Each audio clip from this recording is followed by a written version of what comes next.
Can you find love again when you're older, or are you the one that's holding yourself back?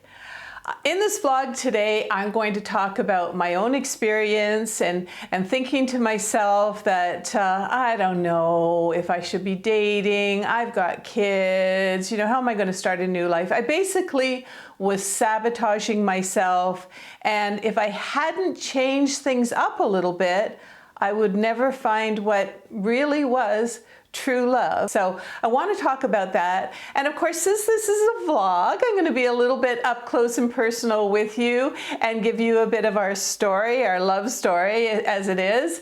And another thing I'm going to be talking about a little later in the video, so important, is what it's like to date these days. And I have 2 daughters and they're in their 30s. So I'm going to tell you about red flags, what to watch out for. And that's so important if it's for yourself or maybe for a friend. And just before I get into the finding love again story, I just want to remind you that I'm still going to be doing fashion, fashion over 50 and that sort of thing, but it's going to be on a more personal level. So what I'm going to be showing you is what I'm going to wear for the upcoming season, or my own personal capsule wardrobe, that sort of thing. But for now, I want to get into this, how I found love again. All right, here goes. Well, we were both broken, Bill and myself. I was in a marriage with what turned out to be an alcoholic, and I tried to fix him for about 14 years until it was so bad. Well, I had to leave and go to a home for abused women with a 4-year-old and a 7-year-old on my arms. Bill, in his situation, he's such a great guy, but his ex-wife found love with her boss, and that was the end of that. So you can understand that both of us were broken. We'd just come out of toxic relationships, and we just kind of needed time. Now, I'm sure some of you can relate to either one of our stories, and you think you need time, but you don't want to take too much time. And I was taking the time, Bill was taking the time, but what ends up happening is self-doubt really can kind of, get into the picture a little bit. And what you start thinking about is, who's going to want me? I've got kids. Who's going to want me? Or who wants all that baggage that's associated with me? And all this sort of thing happens. And not only about the self-doubt, but you just lose confidence, right? And you start to think to yourself, well, what's the point in even getting dressed up in the morning? And I was, even to go out someplace, I was dressed in black clothing and oversized clothing, and I was hardly wearing any makeup. And I thought to myself, I'll just let myself go because, well, never gonna find love again. Now, both of us weren't the bar scene kind of people, so we decided to look online. Yes, I said online. And this was a while ago. And again, later in this video, I'm going to tell you about a few red flags to look for. But what they did back in those days is you paid a membership fee. I think it was about $900 for the year. If you were interested in somebody, they contacted the person, and then they gave them like a 1-800 number that you would call. And anyway, Bill called me at the 1-800 number, and we just started chatting. It was like it was an old friend, and we were talking for about an hour, from everything from, yeah, I have kids, to, and he had 2 boys, the same age as my girls, but anyway. And we were talking about lasagna and how the store-bought lasagna is still pretty good. Anyway, bottom line is we decided to meet for a lunch date. I actually transformed after that conversation, and I went to this lunch date. I put on my makeup, I put on stylish clothes, colorful clothes that fit me, and I went out on the lunch date. And the good thing about going out on a lunch date is you don't really feel obligated. It's not that much money, and if he happens to sneakily, grab the check, it's not a lot of money, so you don't feel obligated. But it was a great date, and we did talk about our kids, and as I mentioned, he had two boys, almost the identical age to my two girls, and we knew we would, if this continued, we would have kind of like a Brady Bunch. Now, we really took our time with the dating process, and I don't think we even introduced the kids to each other and to us until about a month. And about 6 years later, yeah, it took 6 years, we decided to say the I do's and get married. And here are some photos of that blessed day, and just enjoy, and I'll get back to you in just a moment or two.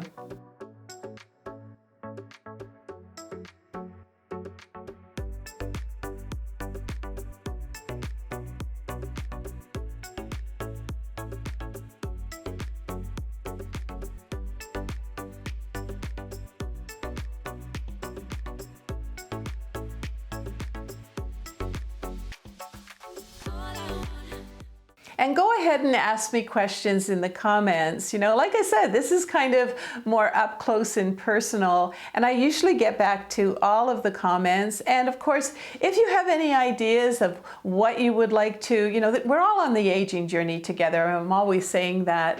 And you have some questions on what you'd like me to talk about, please put that in the comment area as well. All right, now are 5 things that I really think that you should master if you're getting back into the dating scene, okay? And here they are. Number 1, take time. I actually bought a book called Women Who Love Too Much, and I really had to condition myself not to find the same guy that I had before, you know, a guy that I could fix. And that was really, really important to me. So whatever you're sort of going through, sometimes it does help to go through a little bit of counseling and kind of fix yourself first. And that way you won't be getting into a relationship where you're trying to fix someone else, if you know what I mean. All right, number 2, the first phone call is so important.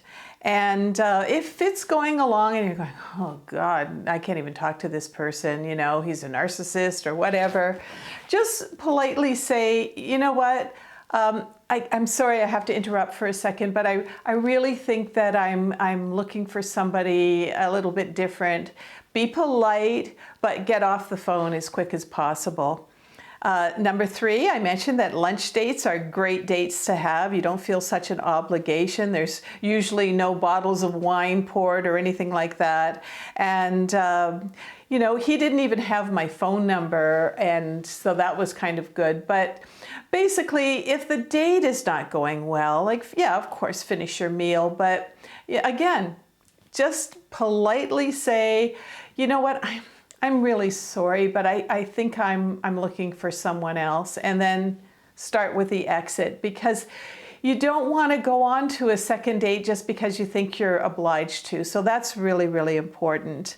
All right, and if there's kids involved, as I mentioned before, wait until at least the 6th date or so that you really know what this person is like before you introduce the kids to your new friend, right? All right, number 5, hold off on marriage. You don't want to rush into anything. As I said, we took about 6 years, and I think it's a big step for you, and it's also a big step for the kids that are involved as well.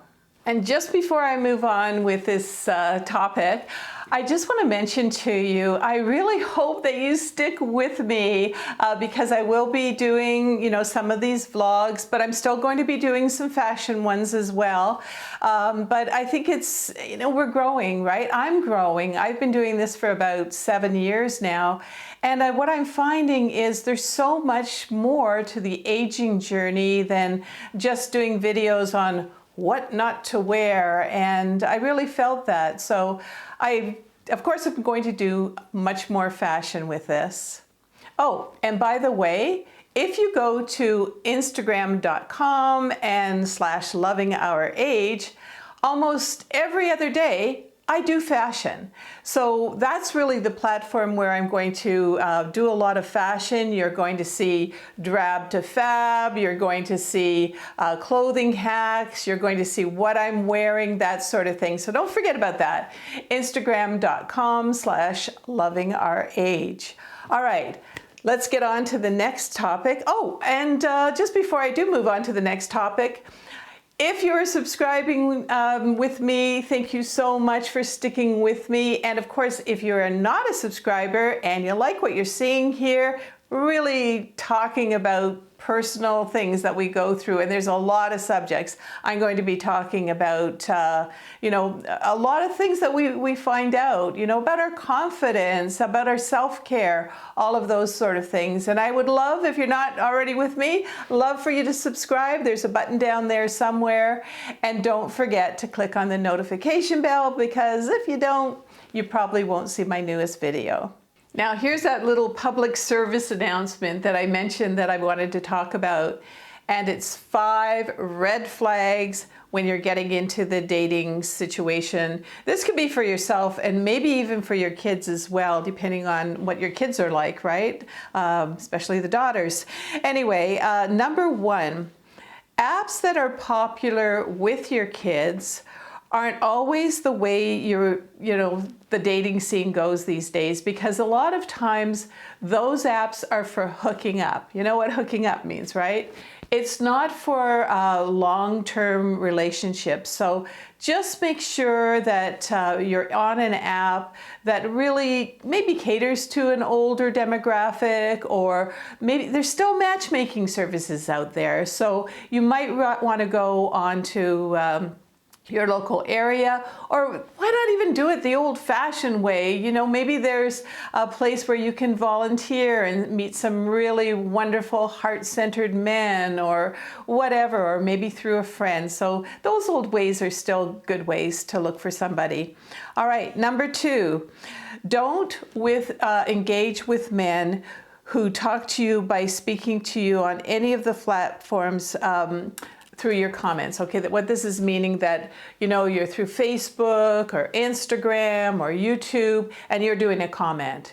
And then somebody says, oh, you know, I went and saw your picture and you're so beautiful, or whatever. Or, oh, hey, Sally, I can relate to that so much, like especially on this video. So if somebody is talking, I try to clean up a lot of those situations, but if somebody's talking to you like that, red flag. All right.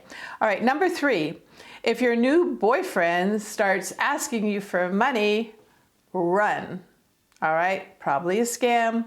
Run.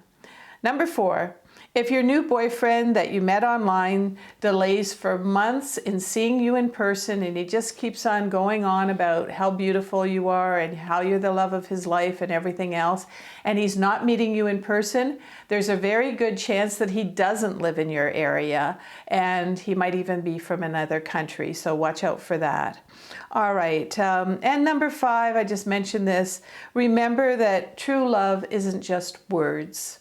These days with AI, a guy can sort of just put into AI, what can I say to a woman, you know, to make her love me? And again, it could be all a scam. So if somebody is going to go on and on about how beautiful you are, and it's almost like poetry, well, it probably is poetry and he got it from AI. So I think the most important thing to do out of all of this is trust your instincts, keep your guard up. But of course, if everything is going smoothly, you're meeting him in person, he's wonderful, you've met his kids and that sort of thing, just go for it. And as I mentioned at the beginning of this vlog, both Bill and I were deeply hurt, and but both of us loved being in love, and you might be that way too. You know, you loved being in love, and it can still be out there for you. It absolutely can be, but sometimes you need to take the time. As I said, you might need some counseling. You might, you know, kind of the hurt has to go away a little bit, but by all means, I absolutely can say very, very truly that you can find love again. You just, like I said with the red flags, you just have to be a little bit careful, but it's out there. Bill and I just celebrated our 22nd wedding anniversary. And, you know, I don't know if you're a believer or not, but I really felt that our meeting each other and the kids meeting each other, it was really a blessed event and very much heaven sent. That's how I felt, and that's the faith that I had in it. And you know, I just hope it works for you as well. And hey, let me know in the comments if this resonated with you, or maybe just a mini example of your love story. And if you found my story really interesting, but you want to stay single, I get that. I absolutely get that. And there's a lot of women who are single, happy, they travel, and all kinds of things, and good for you. And, you know, I'm just one of those people, as I mentioned earlier, and you might find, you know, watching this video that you're kind of like that too, and there is maybe a little opening for a new love in your life. And I just wish you all the best. I wish you, you know, something heaven sent, and I hope you bliss. I really do. And for me, that's just another way to be loving our age.